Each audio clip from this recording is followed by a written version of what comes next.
Assalamualaikum warahmatullahi wabarakatuh. Salam dan bahagia teman-teman sekalian. Semoga tetap dalam keadaan sehat, fisik maupun psikologis.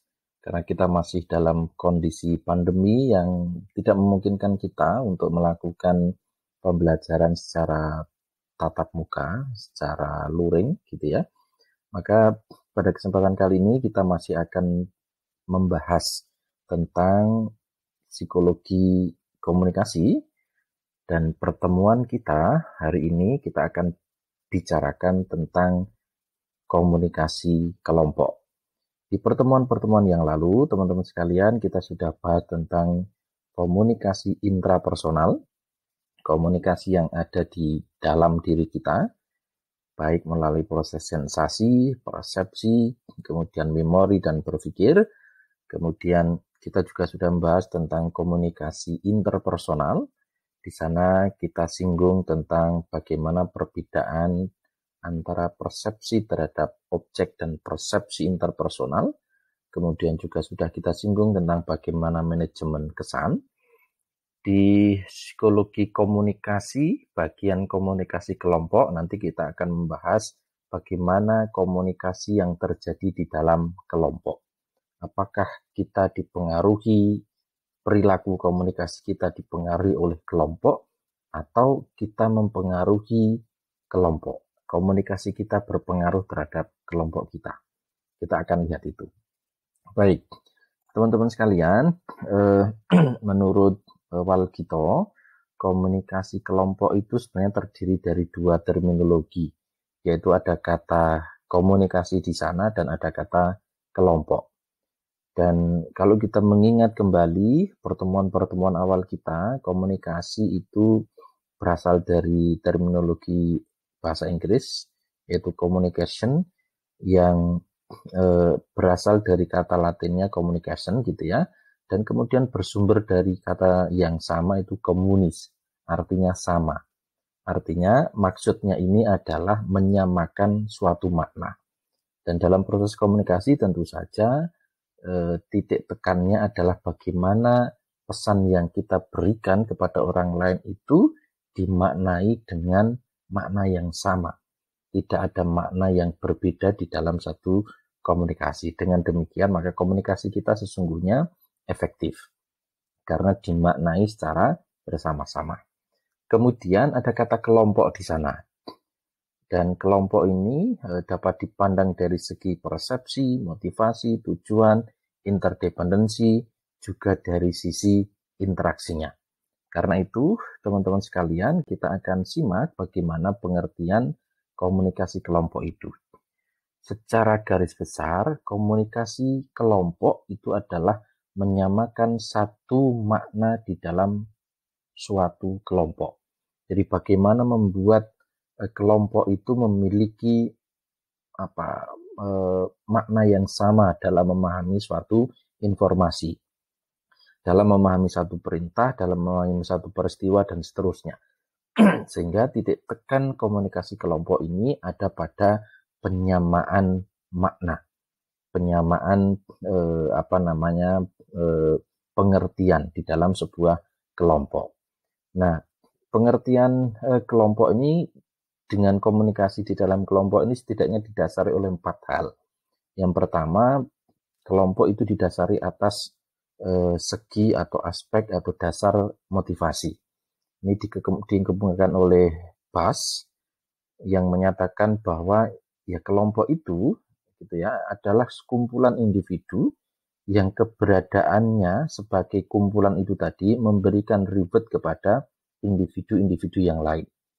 Kita ketika masuk di dalam sebuah kelompok itu tentu ingin mendapatkan sesuatu dari kelompok itu.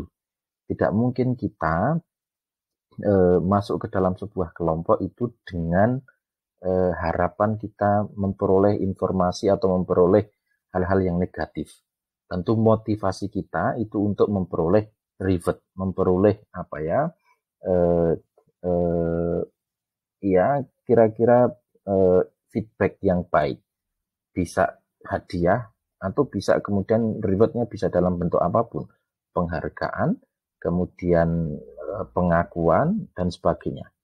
Jadi pengertian penyamaan makna di dalam kelompok tadi dan yang mendasari seseorang kemudian masuk dalam kelompok itu yang pertama adalah motivasi. Yang kedua, kelompok itu memiliki dasar tujuan yang sama. Jadi atas dasar tujuan. Yang kemudian dikemukakan oleh Mills bahwa kelompok itu dipandang sebagai suatu kesatuan yang terdiri atas dua orang atau lebih yang melakukan interaksi atau kontak hubungan untuk satu tujuan tertentu. Jadi di dalam kelompok itu pasti memiliki tujuan. Maka dalam kelompok-kelompok yang formal nanti kita akan mengenal istilah visi misi. Di dalam kelompok-kelompok yang non formal atau sekunder nanti kita akan lihat mereka pasti memiliki tujuan meskipun kemudian tidak dirumuskan secara formal. Jadi asas yang kedua itu adalah pembentukan berdasarkan tujuannya. Kemudian yang ketiga teman-teman adalah segi interdependensi. Jadi kelompok itu sekumpulan orang yang kemudian saling bergantung satu dengan yang lain. Di dalam sebuah kelompok tentu akan ada pembagian peran, akan ada tanggung jawab, akan ada hak masing-masing yang kemudian antara satu dengan yang lain itu saling membangun ketergantungan, saling membangun interdependensi.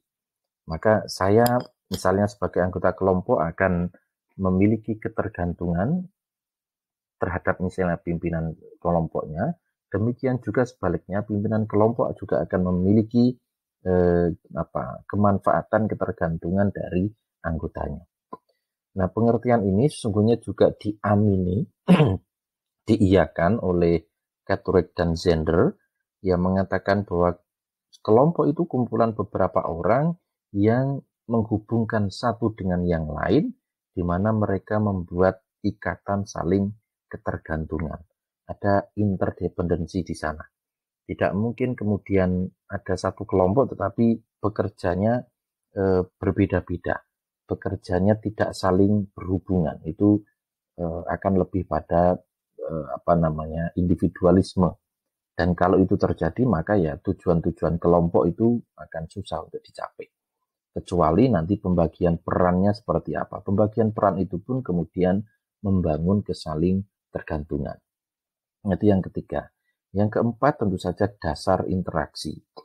Ini dikemukakan oleh Bonner yang menyatakan bahwa kelompok itu ya dua orang atau lebih yang berinteraksi satu dengan yang lain dan saling mempengaruhi. Maka ada interaksi di sana, pasti ada proses komunikasi. Dan prosesnya itu adalah saling mempengaruhi. Nah, dengan 4 dasar itu, maka sesungguhnya sekali lagi komunikasi kelompok itu adalah proses menyamakan makna di dalam satu kelompok. Satu peristiwa itu bisa dimaknai tiap orang, tiap individu berbeda-beda. Tapi ketika sudah didiskusikan dalam kelompok, maka kelompok itu harus mengambil, harus merumuskan, harus memutuskan makna mana yang akan dipakai. Dasar apa yang mau dipakai, sehingga proses penyamaan makna itu yang berlangsung itu merupakan interaksi yang ada di dalam kelompok. Dan komunikasi kelompok itu tentu saja karena proses menyamakan makna secara bersama-sama saling mempengaruhi satu dengan yang lain untuk mencapai tujuan kelompok secara bersamaan. Maka di dalam komunikasi tujuannya tentu saja adalah mencapai tujuan kelompok. Untuk mencapai tujuan kelompok, maka maknanya harus disamakan dulu. Gambarannya ya visinya harus sama dulu. Tidak boleh ada visi yang berbeda di dalam satu kelompok. Dan ketika visinya sama, cara pemaknaannya sama, dan kemudian saling mempengaruhi, maka tujuan bersama itu akan kemudian bisa diperoleh. Itu gambaran secara umum tentang bagaimana komunikasi di dalam kelompok itu dibangun. Nah, teman-teman sekalian, komunikasi kelompok itu terjadi dalam konteks komunikasi interpersonal dan pasti sudah melewati prinsip-prinsip komunikasi intrapersonal. Secara prinsip sebenarnya komunikasi kelompok itu juga pasti akan menggunakan prinsip-prinsip komunikasi interpersonal. Komunikasi yang terjadi antara individu satu dengan individu yang lain. Nanti kita lihat perbedaan apakah ada perbedaan antara komunikasi interpersonal dan komunikasi kelompok. Nanti kita lihat. Nah, prinsip komunikasi kelompok ini tentu saja menggunakan prinsip komunikasi interpersonal. Yaitu pesan yang disampaikan kepada individu yang lain dibalas juga dengan satu pesan yang telah diinterpretasikan oleh si penerima pesan sebelum disampaikan sebagai sebuah balasan yang dikirimkan. Jadi ada komunikasi antara individu satu dan individu yang lain, dan ini kemudian terjadi interaksi. Bukan komunikasi yang searah, tetapi komunikasi dua arah, komunikasi yang diadik, sehingga ada berbalas pesan di sana. Maka sekali lagi secara prinsip komunikasi kelompok ini menggunakan kemiripan prinsip dengan komunikasi interpersonal. Lalu apa perbedaannya komunikasi interpersonal atau komunikasi antarpersonal, antar individu dengan komunikasi kelompok? Kita lihat teman-teman sekalian bahwa perbedaan komunikasi kelompok dengan komunikasi interpersonal itu ada pada intensitas individu-individu itu bertemu. Kalau kita cermati, komunikasi interpersonal itu bisa terjadi dimanapun. Kita naik bis dengan orang yang tidak kita kenal, kemudian kita bercakap-cakap, itu komunikasi antar individu. Kita berada di sekolah, berada di pasar, atau dimanapun, kita pasti melakukan komunikasi interpersonal. Tetapi di dalam komunikasi kelompok, ada keterikatan dan kemudian ada tujuan yang hendak dicapai. Ini yang kemudian membedakan antara interpersonal dengan kelompok. Di dalam kelompok karena ada tujuan yang ingin dicapai, ada visi yang ingin dicapai bersama, maka intensitas yang pertama tadi perbedaannya tentu ada pada intensitas bertemunya individu. Kalau kita ke kampus misalnya, kampus sebagai sebuah kelompok, setiap hari ya kita akan ketemu, karena itu kelompok kita. Tapi kalau kita komunikasi misalnya dengan teman di luar kampus, itu belum tentu kemudian setiap hari bertemu. Kecuali kalau teman tadi masuk di dalam satu kelompok yang sekunder kita misalnya. Nah, yang kedua itu pada kata tujuan. Jadi kelompok itu pasti memiliki tujuan. Di dalam komunikasi interpersonal, tujuan dari individu yang ingin dicapai. Jadi interpersonal kan tujuan komunikator agar tercapai, disampaikanlah pesannya ke komunikan. Tetapi di dalam komunikasi kelompok, tujuan yang hendak dicapai itu adalah tujuan kelompok. Tujuan yang dirumuskan oleh kelompok. Oke. Lalu apa fungsi komunikasi kelompok itu? Yang pertama tentu saja kelompok itu membutuhkan komunikasi untuk menunjang kekompakan di dalam satu kelompok. Untuk mencapai kekompakan, untuk mencapai kebersamaan, untuk mencapai kohesivitas, mau tidak mau diperlukan proses komunikasi. Tidak mungkin kekompakan itu tidak didahului dengan komunikasi. Bayangkan Anda di dalam satu kelompok, kemudian Anda tidak pernah berinteraksi, tidak tahu si A ini posisinya apa, tugasnya apa, dan sebagainya, dan dia tidak tahu bagaimana tugas Anda, ketugasan Anda seperti apa, tidak terjadi komunikasi di sana, maka kekompakan tidak akan terjadi. Kalau kekompakan tidak akan terjadi, maka tujuan kelompok juga relatif akan susah untuk dicapai. Jadi fungsi yang pertama itu adalah membangun kekompakan atau kohesivitas di dalam kelompok. Yang kedua, kelompok itu memungkinkan kita untuk berbagi informasi, berbagi pengalaman, berbagi pengetahuan, keterampilan dengan anggota yang lain. Sehingga ada pertukaran pengetahuan di sana, ada pertukaran pengalaman di sana, yang di titik itu membuat kita berkembang sebagai anggota kelompok. Kalau Anda kelompok remaja masjid misalnya, maka pertukaran informasinya akan berkenaan dengan keagamaan, berkenaan dengan bagaimana pengelolaan masjid. Kalau kelompok Anda adalah kelompok mahasiswa misalnya, kelompok diskusi mahasiswa misalnya, maka pertukaran informasi Anda akan berkaitan dengan hal-hal yang berkaitan dengan keilmuan Anda. Nah, di dalam kelompok itu ada pertukaran, ada informasi, pengalaman, dan sebagainya. Nah, selanjutnya tentu saja kenapa kemudian komunikasi kelompok itu menjadi penting? Karena di dalam kehidupan kita itu pasti tidak bisa dilepaskan, tidak bisa dihindari bahwa kita itu berkelompok. Hidup kita ini berkelompok, kita tidak mungkin hidup sendirian di dunia ini. Anda berada di dalam keluarga itu adalah kelompok. Anda kemudian punya geng gitu ya, punya teman nongkrong, teman kongko, 1, 2, 3 orang begitu, itu berkelompok. Anda kuliah hari ini berkelompok. Anda berada di unit kegiatan mahasiswa itu berkelompok. Anda berada di tempat kerja itu juga berkelompok. Maka sesungguhnya kita tidak bisa melepaskan diri kita dari kelompok. Nah, itu setidaknya 3 fungsi dari komunikasi kelompok itu. Kemudian bagaimana proses komunikasi kelompok itu? Teman-teman sekalian, bahwa setiap anggota kelompok itu harus dapat melihat, kemudian mendengar anggota yang lain, dan harus dapat memberikan feedback atau umpan balik secara verbal maupun non-verbal dari setiap anggotanya. Prosesnya tentu saja tiap kelompok nanti akan berbeda-beda. Di dalam organisasi formal, misalnya perusahaan, misalnya akan ada rapat perencanaan, misalnya akan ada rapat atau meeting pekerjaan, misalnya baik bulanan, 2 bulanan, mingguan, tahunan, dan seterusnya. Itu proses-proses, mekanisme-mekanisme yang dilakukan di dalam komunikasi kelompok secara formal. Anda lihat misalnya gambar pola komunikasi kelompok ini, pesan yang berada di tengah ini itu bisa kemudian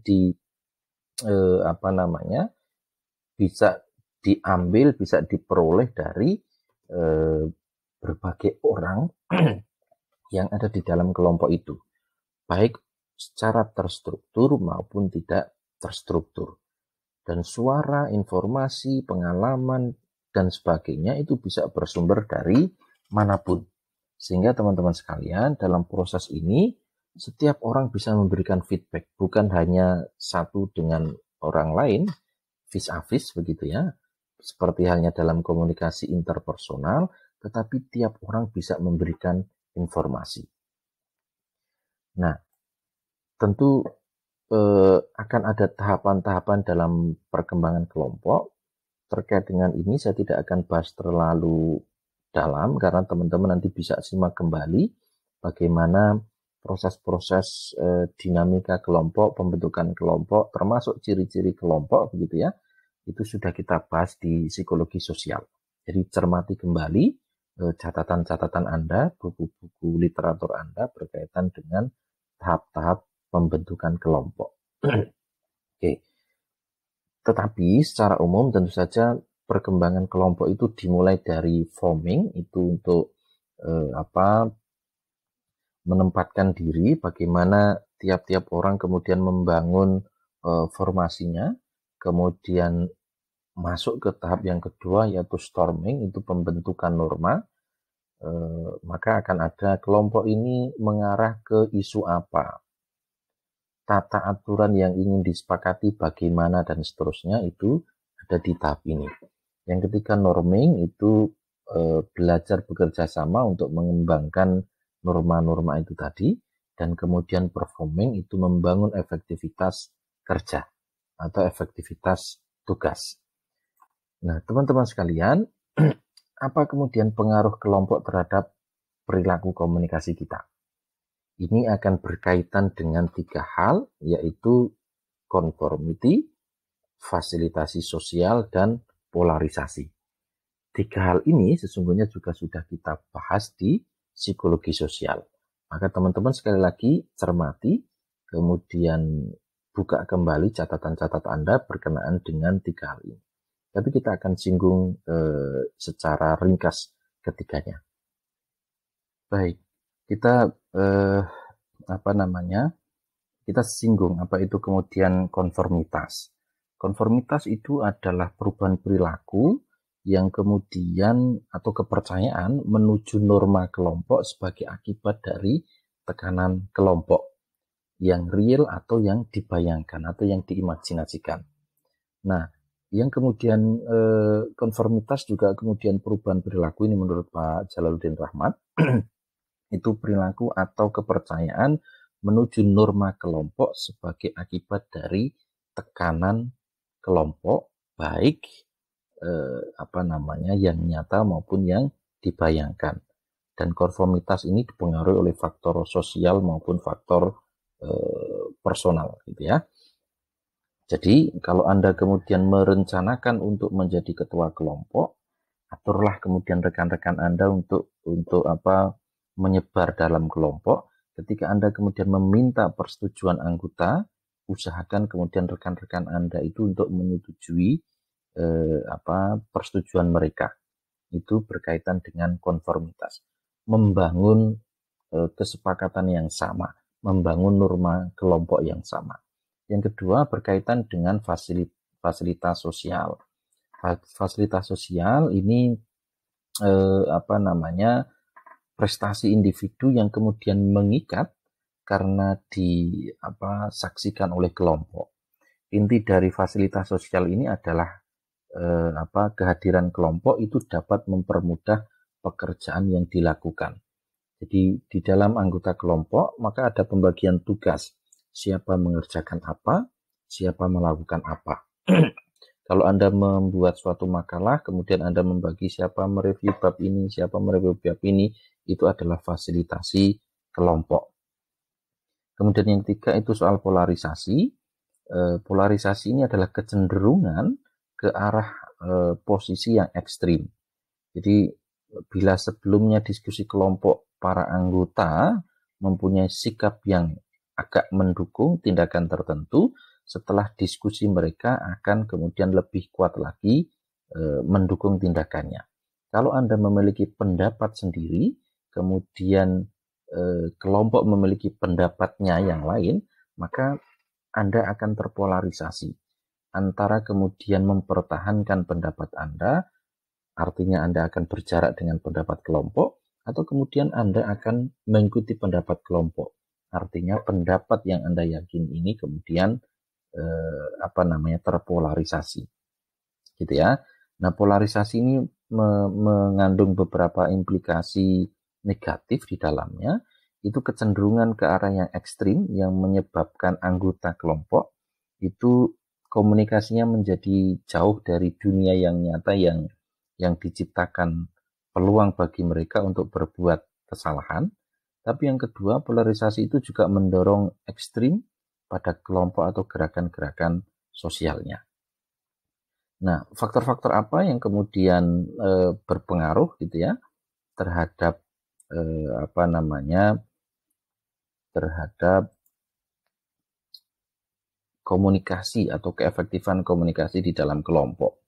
Kita lihat yang pertama ada faktor situasional. Faktor situasional itu adalah faktor yang berada di luar diri kita. Yang pertama berkaitan dengan ukuran kelompok. Berkaitan dengan ukuran kelompok, teman-teman sekalian, semakin kemudian kelompok itu jumlahnya kecil, sesungguhnya kohesivitasnya itu akan lebih terjaga, akan lebih mudah untuk dilakukan. Tetapi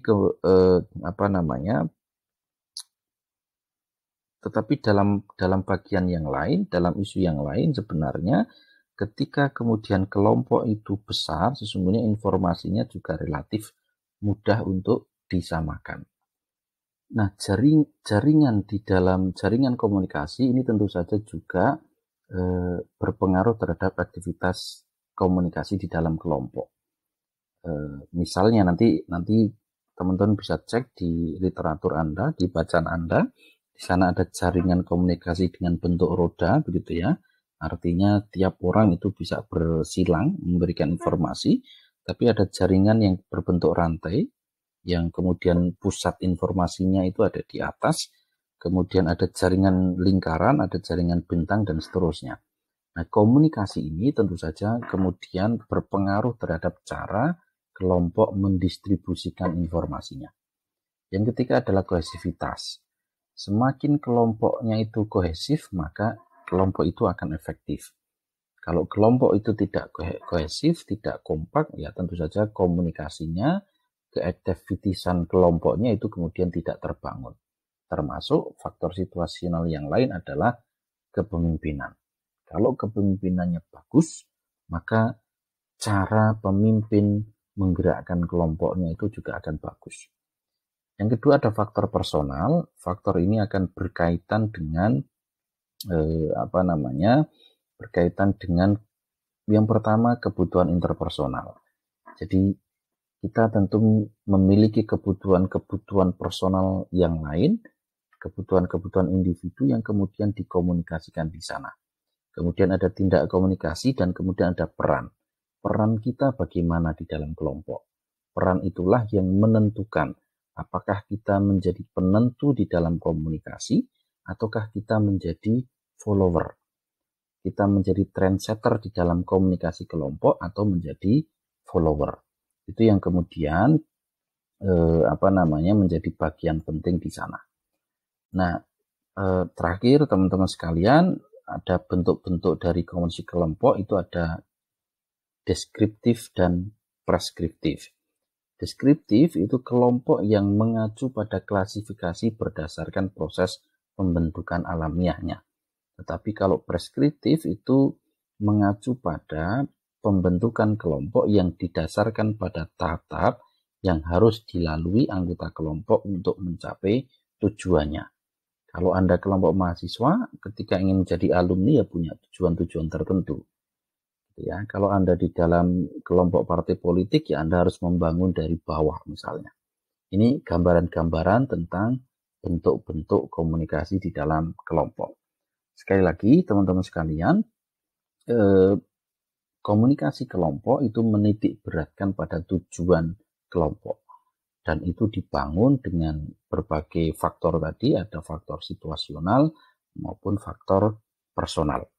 Selebihnya berkaitan dengan komunikasi kelompok, teman-teman bisa perdalam nanti saya kira jurnal-jurnal yang membahas soal ini cukup banyak, jurnal-jurnal terbaru, atau kemudian teman-teman bisa cermati di buku Psikologi Komunikasinya Pak Jalaluddin Rahmat. Ini cukup membantu kita untuk mendeskripsikan bagaimana komunikasi kelompok itu bisa dipahami dengan lebih renyah gitu ya, dengan lebih enak. Saya kira itu teman-teman sekalian pertemuan kita pada kesempatan kali ini. Jika ada pertanyaan silahkan disampaikan melalui kolom komentar dan akan kita diskusikan. Terima kasih, kita ketemu di pertemuan berikutnya dan salam.